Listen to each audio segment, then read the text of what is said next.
অনুসারীদেরকে তার ক্ষমতা বা পাওয়ার দেখাতে সাগরে গিয়ে নাকি বিপাকে পড়ছে। তো চলেন আমরা দেখি ভিডিওটা।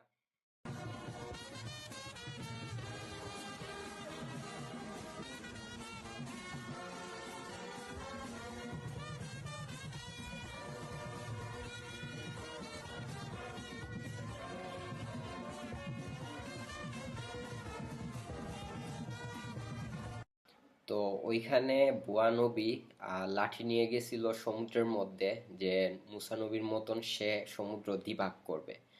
তো ওইখানে তার অনুসারীরা ধর্মীয় গ্রন্থ পড়তেছিল, আর সে লাঠি নিয়ে গেছিল সমুদ্র দ্বিভাগ করতে। তো ঢেউয়ের মুখে পড়ে কি হয়েছে আপনারা তো দেখলেনই।